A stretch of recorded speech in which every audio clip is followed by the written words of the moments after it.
नमस्कार, BTV news के इस बुलेटिन में आपका स्वागत है। सबसे पहले आइए एक नजर डालते हैं आज की कुछ खास खबरों पर।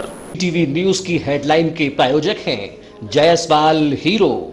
जायसवाल हीरो आपके अपने शहर बालाघाट में हीरो कंपनी की बाइक एवं मोपेड गाड़ियों का भव्य शोरूम जायसवाल हीरो। सभी ग्राहकों को दशहरा एवं दीपावली की हार्दिक शुभकामनाएं। एक नई शुरुआत हीरो के भरोसे के साथ इस त्योहार दीजिए अपनी जिंदगी को एक नई रफ्तार और जुड़िए 9.5 करोड़ हीरोज के साथ। कम शुरुआती down payment ₹4,999, festive cash benefits ₹7,000 तक, कम ब्याज दर 6.99%, फेस्टिव कैश बेनिफिट्स ₹2,100 तक, कैश डिस्काउंट ₹3,000 तक, एक्सचेंज टॉपअप बेनिफिट्स ₹2,000 तक, लॉयल्टी टॉपअप बेनिफिट्स ₹2,000 तक, कारपोरेट टॉपअप बेनिफिट्स ₹7,500 तक का Paytm cashback. Hero HF deluxe, hero destiny 125 हम लेकर आए हैं हीरो एक्सट्रीम 160R स्पोर्टी और मस्कुलर स्ट्रीट फाइटर मोटरसाइकिल। 5 साल इंजन की वारंटी और 5 सर्विसिंग फ्री। तो अब सोच क्या रहे हैं, फौरन चले आइए जायसवाल हीरो। हमारा पता है Jaiswal hero, Ambedkar Chowk, degree college road, Balaghat. Mobile number 9425822335।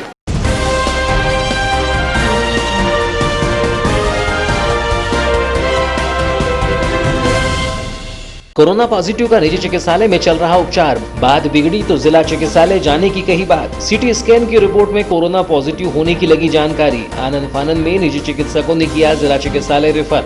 Collector ने मामले को लिया संज्ञान में, कहा भेजा जाएगा नोटिस। पीएम आवास योजना के हितग्राहियों ने मचाया हंगामा, नगर पालिका परिसर में किया धरना प्रदर्शन। सीएमओ के चैम्बर के सामने बैठकर किया हितग्राहियों ने धरना। योजना की किश्त का इंतजार करते बीत गए 2 साल, कहा जल्द नहीं मिली राशि तो अब करेंगे उग्र आंदोलन।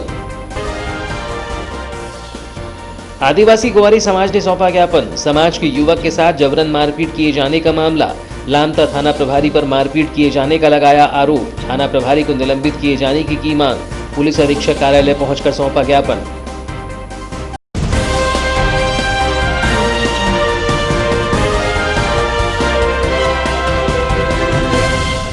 समाचार विस्तार से। जिले में जारी कोरोना के कहर के बीच निजी चिकित्सकों के द्वारा धड़ल्ले से कोरोना पॉजिटिव मरीजों का उपचार किया जा रहा है और उनके स्वास्थ्य से खिलवाड़ किया जा रहा है।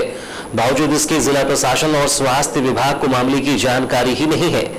ऐसा ही कुछ मामला 26 अक्टूबर की रात्रि में बालाघाट नगरीय क्षेत्र में सामने आया है, जिसके बाद कलेक्टर दीपक आर्य ने मामले को संज्ञान में लेकर उक्त चिकित्सक पर कार्यवाही करने के निर्देश दिए हैं।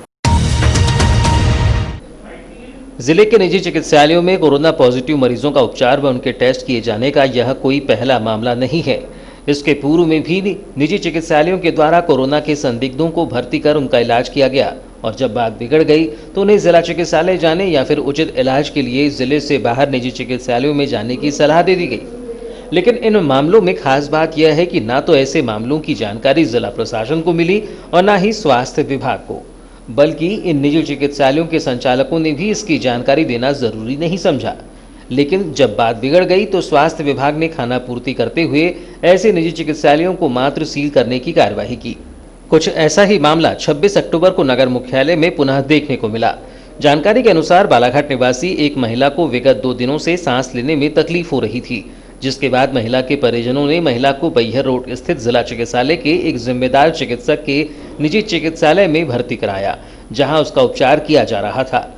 निजी चिकित्सालय में 2 दिन तक उपचार किए जाने के बाद जब महिला को स्वास्थ्य लाभ नहीं मिला तो चिकित्सक के द्वारा महिला का सीटी स्कैन किया गया, जहां सीटी स्कैन की रिपोर्ट में महिला कोविड पॉजिटिव पाई गई। रिपोर्ट को पढ़ते ही चिकित्सालय में हड़कंप की स्थिति नजर आई, जिसके बाद चिकित्सालय के संचालक ने तत्काल ही महिला को जिला चिकित्सालय में भर्ती करने की बात कही। बताया जाता है कि महिला को सांस लेने में काफी तकलीफ हो रही थी, जिसके बाद महिला के परिजनों ने महिला को जिला चिकित्सालय के कोविड आईसीयू वार्ड में भर्ती करने के लिए चर्चा की, लेकिन जिला चिकित्सालय में आईसीयू वार्ड में चिकित्सक न होने के चलते महिला को आईसीयू वार्ड में भर्ती न करते हुए उसे संदिग्ध कोरोना मरीज मानते हुए डीआईसी भवन में उपचारार्थ भर्ती किया गया। जानकारी के अनुसार स्वास्थ्य विभाग सीटी स्कैन में आई कोरोना पॉजिटिव रिपोर्ट को सही नहीं मानता, जिसके चलते उक्त महिला को संदिग्ध मानते हुए डीआईसी भवन में रखा गया है, जबकि उक्त महिला का सैंपल लिया गया है, जिसकी रिपोर्ट आना अभी बाकी है। बता दें कि इसके पूर्व में भी सिटी स्कैन की रिपोर्ट में एक युवक की रिपोर्ट कोरोना पॉजिटिव आई थी, जिसके बाद उसकी मौत भी हो गई। इस पूरे मामले को कलेक्टर दीपक आर्य ने कहा कि यह मामला उनके संज्ञान में आया है, जिसकी जानकारी ली जा रही है। उन्होंने बताया कि अगर प्राइवेट चिकित्सक चाहें तो कोरोना मरीजों का इलाज वह कर सकते हैं, लेकिन उन्हें जिला प्रशासन और स्वास्थ्य विभाग को जानकारी देना होगा। इस मामले में भी उक्त चिकित्सक को नोटिस दिया जाएगा और कार्रवाई की जाएगी। ये जो मामला आपने बताया ये मेरे संज्ञान में भी आया है कि ऐसी स्थिति में मतलब का सुबह ही मुझे ऐसा सूचना प्राप्त हुई है। मेरे संबंध में सबसे बड़ी बात तो ये है कि वैसे तो अगर प्राइवेट चिकित्सक चाहें तो कोरोना का इलाज वो कर सकते हैं, लेकिन आवश्यक ये है कि वो सूचना दें।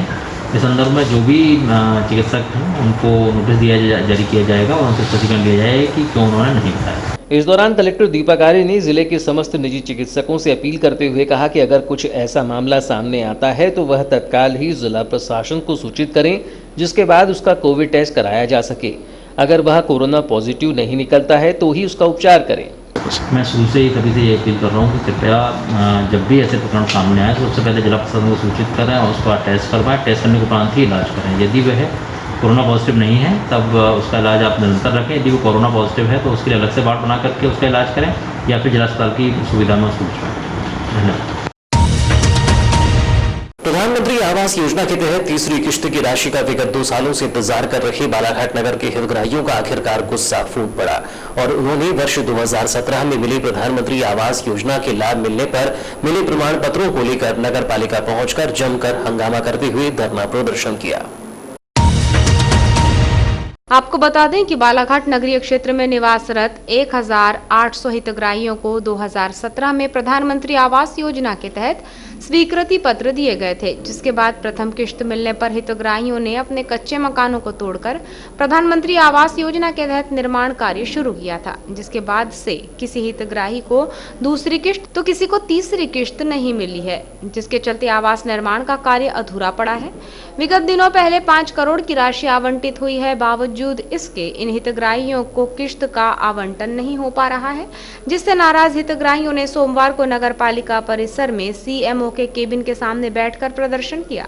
इस दौरान हितग्राहियों ने वर्ष 2017 में मिले प्रधानमंत्री आवास योजना के प्रमाण पत्रों को भी सामने रखकर हंगामा किया। हितग्राही मुन्नी पंचेश्वर ने बताया कि विगत 2 सालों से हम पीएम आवास राशि का इंतजार कर रहे हैं, अब तक हमें तीसरी किश्त की राशि नहीं मिल पाई है। उन्होंने बताया कि अब तक किराए के मकान में रह रहे थे, जिसके बाद ब्याज पर पैसे उठाकर अपने मकान की छत तो हमने तैयार कर ली है, लेकिन अब ब्याज के पैसे देने के लिए उनके पास राशि नहीं है। उन्होंने बताया कि तीसरी किश्त की राशि आज कल खाते में आने की जानकारी लग रही थी, लेकिन अब तक राशि नहीं पहुंची है। पैसे किश्त नहीं डाला है, एक डाला है 60,000, एक बार आया 40,000, हमको मिला 1 लाख रुपये। उसके बाद में हमको बोल रहा है कि नहीं इस महीना में डालेंगे, अगले महीने में डालेंगे, अभी तक के किश्त नहीं डाले। तो हम ये चीज़ के लिए आए हैं यहाँ पे नगर पालिका। किराए से रहते हैं और हम फिर उसके बाद में फिर अपना कुछ भी ब्याज से पैसा लाके अपने छत डाले। हितग्राही प्रवीण मदनकर ने बताया कि तीसरी किश्त अब तक नहीं मिली है। विगत 2 सालों से किश्त के लिए नगर पालिका के चक्कर लगा रहे हैं, जेवर गिरवी रखकर कर्ज कर मकान की छत बनाई है। योजना के चलते हम रोड पर आ गए हैं। जब भी नगर पालिका आते हैं, अधिकारियों के द्वारा बहानेबाजी कर हमें भगा दिया जाता है। उन्होंने बताया कि बरसात में जैसे तैसे हमने अपना समय काट लिया, लेकिन अब ठंड में क्या होगा ये समझ से परे है। अगर जल्द ही हमारे खाते में योजना की राशि नहीं डाली गई तो उग्र आंदोलन किया जाएगा। हम लोग बहुत परेशान हैं और आज लोगों ने कर्जा करके अपनी स्लैब डाले। कोई जेवर को गिरवी रख रहा है, कोई किसी से ब्याज में पैसा ले रहा है। आज ये जो 2.5 लाख मिला इससे हमको कोई फ़ायदा नहीं हुआ। आज हम लोग रोड पे आ गए, हमारा मकान हम कहीं किराए से रह रहे, कुछ रह रहे, बहुत तकलीफ का विषय हो गया आज की। और बस हम जब भी आते हैं तो कोरोना का बहाना देकर ये लोग पैसा डलवा रहे हैं, बोलते हैं फिर डलवाती नहीं। 1 महीना हो गया, हम लोगों ने न्यूज़ में देखे थे। तो अभी भी अगर पैसा नहीं डलता है तो फिर क्या करेंगे सब? अब हमने तो ये सोचे हैं कि अब कोरोना एक साइड, अभी कोरोना से तो बाद में मरेंगे हम, पहले ये भूखमरी से मर जाएंगे। हम लोगों को घर नहीं बन रहा है, अभी बरसातें चले गई, इतनी तकलीफ हुई बरसात में, फिर अभी ठंड आ जाएगी।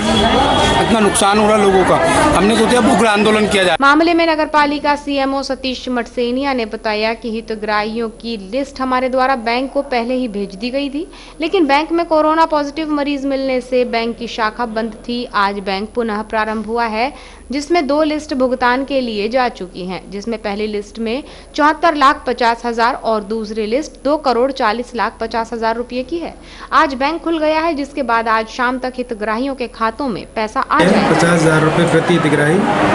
तो इनके खाते में ICICI बैंक में क्या है कि हम लोग लिस्ट है ना 5 दिन पहले भेज चुके हैं, लेकिन ICICI बैंक के मैनेजर साहब से मेरी बात हुई आज से 4-5 दिन पहले। तो उनका कहना था कि हमारी बैंक है ना कोविड-19 में की वजह से पॉजिटिव मरीज वहाँ पे मिला है उसका, तो इस वजह से वो लॉक है। तो आज वो ओपन हो गई है बैंक। तो हमारी 2 मतलब लिस्टें भुगतान के लिए जा चुकी हैं, एक 74,50,000 की और दूसरी लिस्ट है हमारी 2,40,50,000 की, ठीक है ना।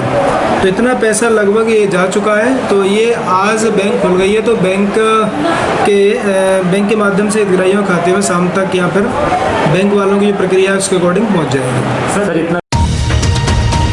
लामटा थाना प्रभारी दिनेश रावत के द्वारा गोवारी समाज के एक युवक के साथ जबरन मारपीट किए जाने की शिकायत को लेकर आदिवासी गोवारी समाज और आदिवासी विकास परिषद के पदाधिकारियों और कार्यकर्ताओं ने पुलिस अधीक्षक कार्यालय पहुंचकर लामटा थाना प्रभारी को तत्काल ही निलंबित किए जाने की मांग की। ज्ञापन लेकर पुलिस अधीक्षक कार्यालय पहुंचे आदिवासी विकास परिषद के अध्यक्ष भवन सिंह कोर्राम ने मामले की जानकारी देते हुए बताया कि मकान मालिक को किराया न देने की बात को लेकर लामटा थाना प्रभारी दिनेश रावत ने आदिवासी गोवारी समाज के एक युवक के साथ थाने में जमकर मारपीट करते हुए उसे झूठे केस में फंसा देने की धमकी दी है। उन्होंने कहा कि पैसे वसूलने का काम जो कभी दबंग लोग करते थे वह अब पुलिस अधिकारी कर रहे हैं, जो कि गलत है, जिसके तहत आज हमने पुलिस अधीक्षक के नाम ज्ञापन सौंपते हुए मामले की जांच कर उक्त थाना प्रभारी को निलंबित करने की मांग की है। ये है कि लामटा थाने में एक क्या नाम था उनका? थाना प्रभारी दिनेश रावत जी, थाना प्रभारी।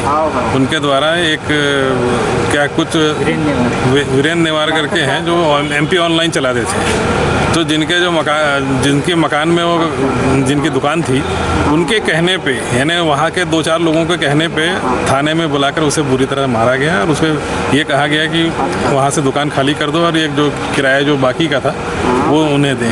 तो हम यही के कहने आए हुए हैं कि भाई क्या थाना प्रभारी इस प्रकार के भी काम करने लगा है? पुलिस प्रशासन जो गुंडागर्दी, जो गुंडों लोगों से जो काम करवाया जाता था, तो ऐसे दबंग लोग क्या इस तरह से क्या पुलिस प्रशासन को भी काम करना चाहिए। तो इस प्रकार का जो आरोप है, उन्हें मारपीट की गई और उससे प्रताड़ित किया गया, उससे पैसा भी लिया गया।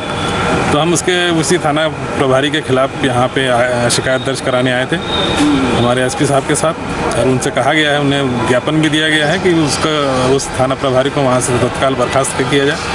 आदिवासी गोवारी समाज के जिलाध्यक्ष महेश सहारे ने मामले की जानकारी देते हुए बताया कि लामटा थाना प्रभारी दिनेश रावत के द्वारा समाज के युवक वीरेंद्र नेवारे को 22 अक्टूबर को थाने में बुलाकर मकान मालिक को किराया न देने की बात कहते हुए जमकर मारपीट की।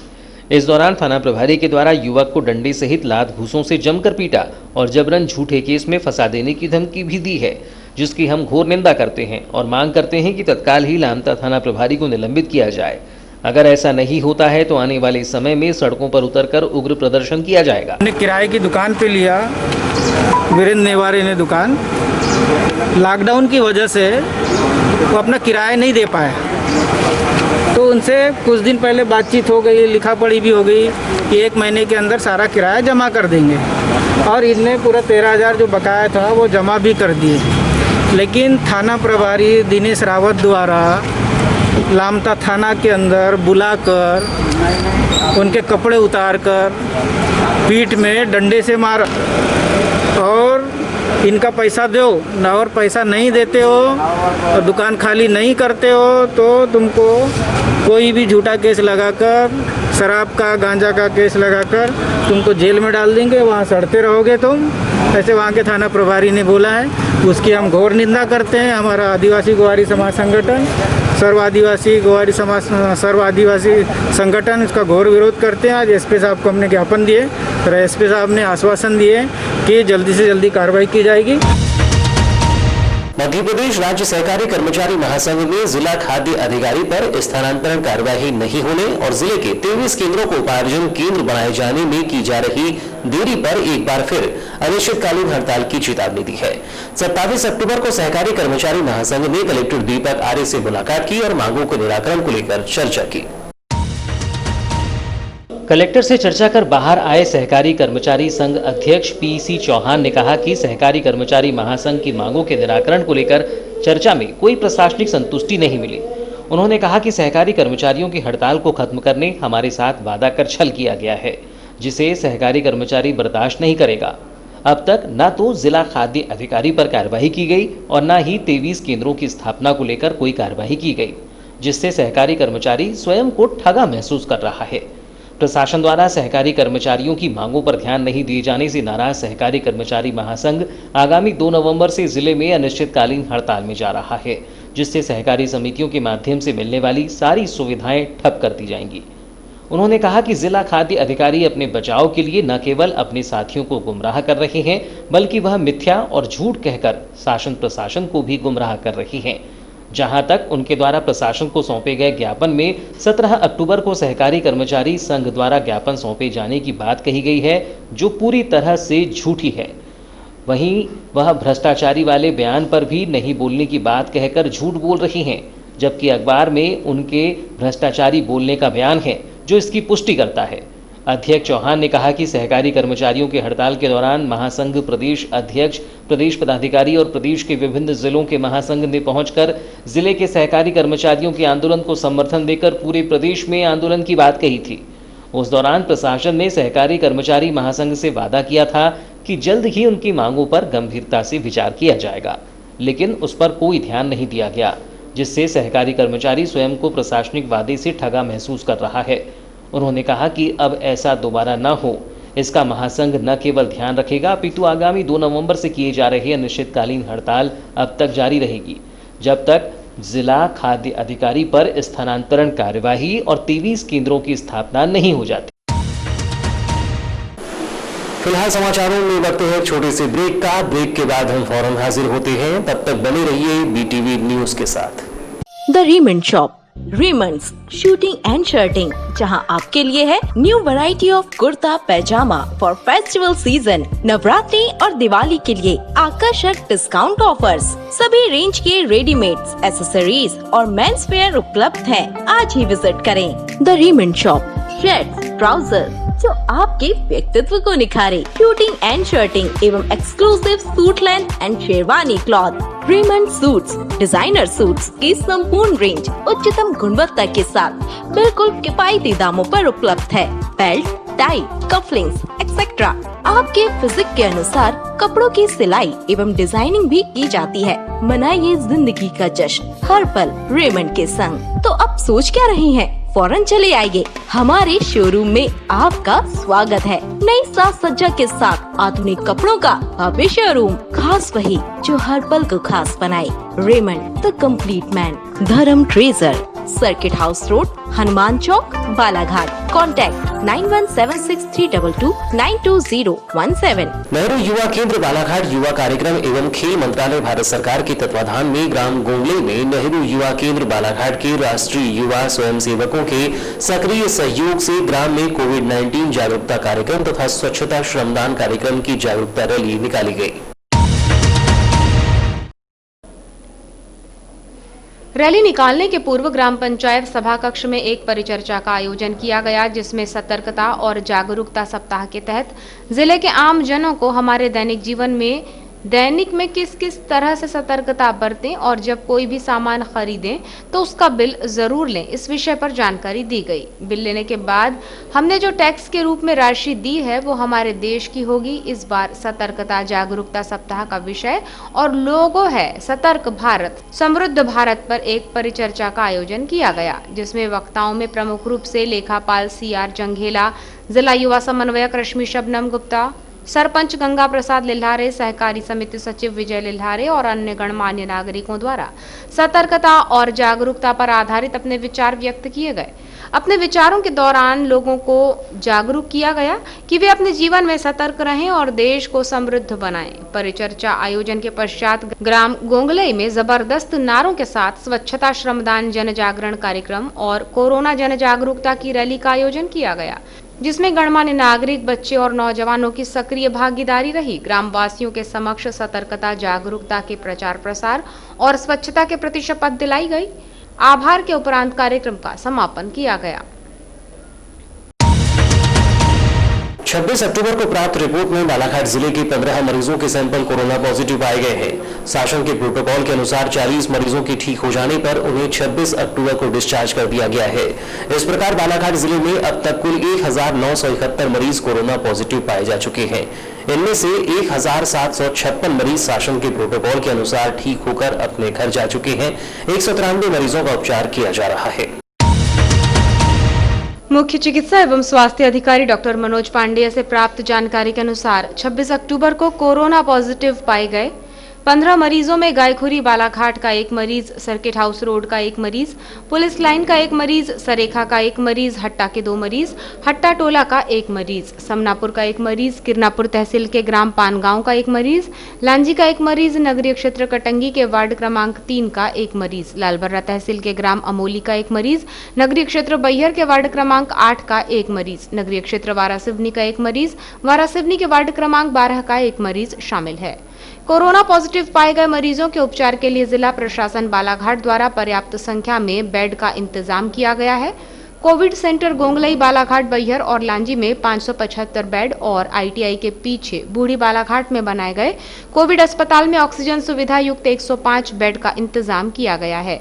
27 अक्टूबर को दोपहर 3 बजे की स्थिति में कोविड केयर सेंटर के 575 में से 37 बेड मरीजों से भरे हैं।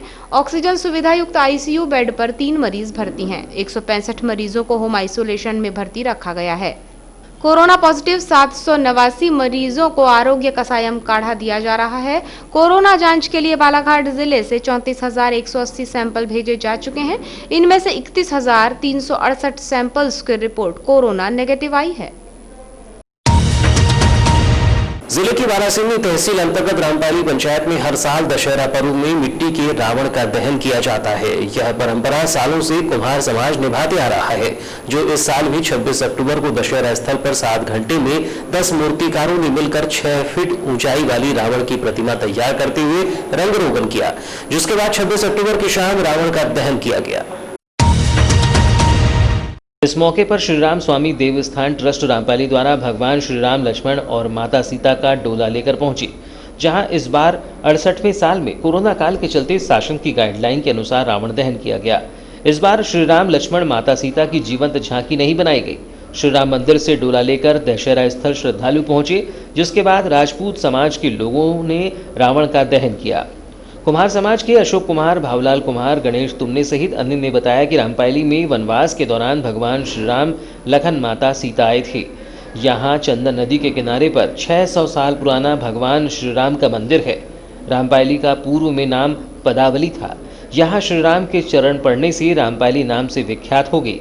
इसलिए मर्यादा पुरुषोत्तम श्रीराम नगरी में बांस, धान की पैरा और उसमें फटाके मिलाकर बनाया हुआ रावण का पुतला दहन नहीं किया जाता। इस तरह के पुतले जलाने से वायु प्रदूषण फैलता है। प्रदूषण रोकने कुम्हार समाज के पूर्वज सोमन गरेटे, दीवानजी तुमने ने सन 1952 से दशहरा मैदान में मिट्टी के रावण की प्रतिमा बनाने की शुरुआत की थी, जो हर साल निभाई जा रही है। राज्य शासन द्वारा संयुक्त कलेक्टर जिला बालाघाट केसी बोगचे की नवीन प्रतिस्थापना संयुक्त कलेक्टर जिला सागर की गई है। कलेक्टर दीपक आर्य ने बोगचे को सागर में अपना कार्यभार ग्रहण करने के लिए 27 अक्टूबर को बालाघाट से भार मुक्त कर दिया है एवं प्रशासनिक व्यवस्था की दृष्टि से डिप्टी कलेक्टर आयुषी जैन को बालाघाट एसडीएम का प्रभार सौंपा है। और अब अंत में चलते चलते एक नजर आज की मुख्य खबरों पर।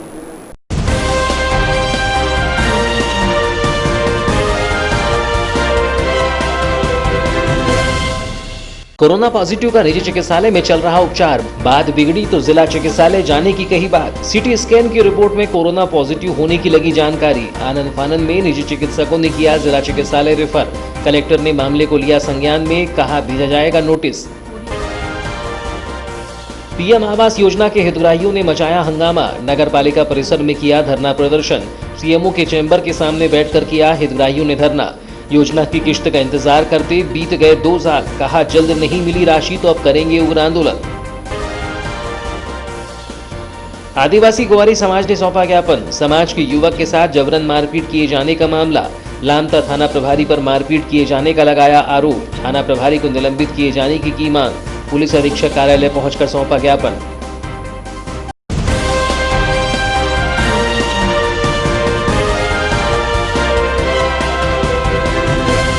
तो ये थी अब तक की खबरें। नई खबरों के साथ एक बार फिर हम हाजिर होंगे, तब तक के लिए दीजिए इजाजत। नमस्कार।